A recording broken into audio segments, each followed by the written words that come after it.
Hello, Mushing fans. It's day before Iditarod food drops, which means busy time, but we also can see the end in sight, so that's kind of nice. We've been scurrying around the last couple days, getting everything ready to go, getting everything sliced up, bagged up, and we're just about to put it into the big drop bags that we actually send out on the Iditarod. So I want to take you around and kind of show you what we've put together and what's going to be going in this year's food drop bags. All right, let's start on this side over here.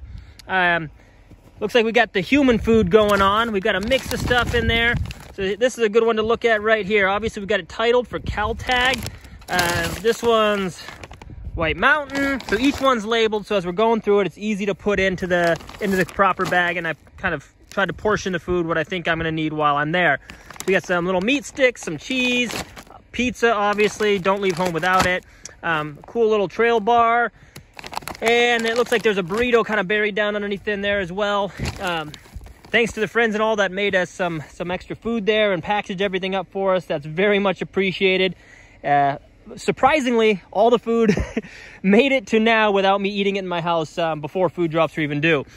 Next, we got our little snack bags here. This one's for Nalato. We got some chocolate in there, some Capri Suns, Cheez-Its, some pistachios. Again, don't leave home without it. Some instant coffee floating around in there. I got like a washcloth. I like having something like that just to dry your hands off, you know, clean up a little bit. Hand warmers, some like alcohol or just wet wipes, basically. Again, keeping your hands clean, trying to stay healthy out there. What else we got? So these are some of the return bags. I've got some more of them over here. We'll dig into those ones. Take a look at what goes in there.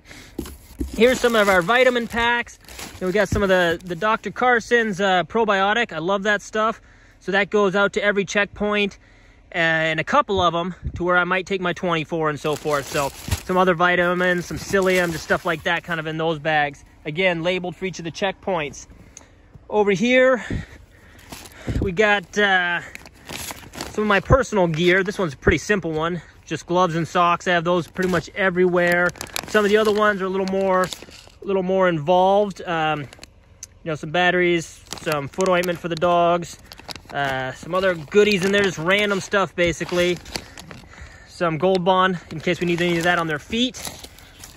Now the return bags is something that the Iditarod provides us. So anything we want to send back from a checkpoint, we can put it in this bag and they'll take it home for us. So usually what I put in there is the runner plastic drop cables for the dogs. I do send some of those out. As well as like the shoulder coats and wrist straps and things a little more valuable that in case I don't even stop at the checkpoint, it's already in that return bag and I just hope the volunteers will tie it up and send it home for me.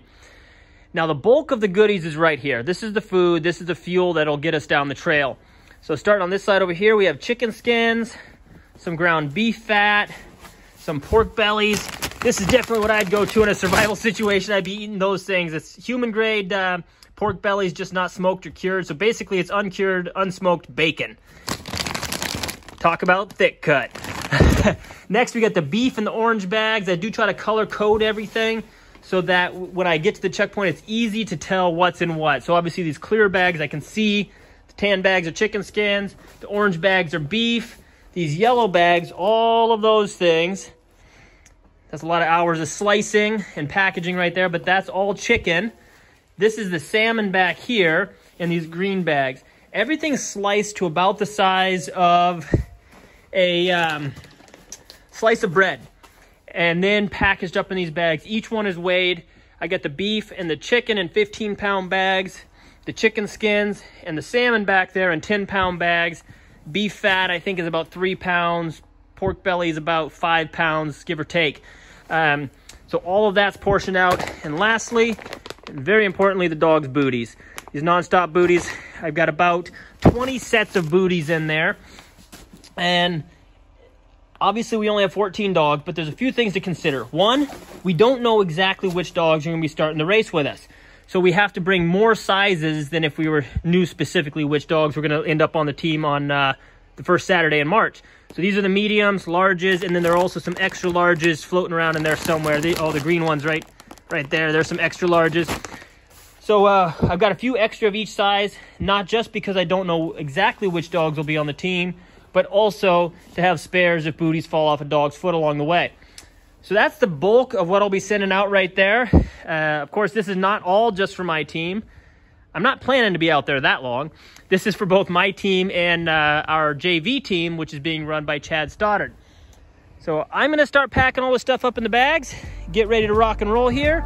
Maybe I'll get a couple photos once it's all said and done.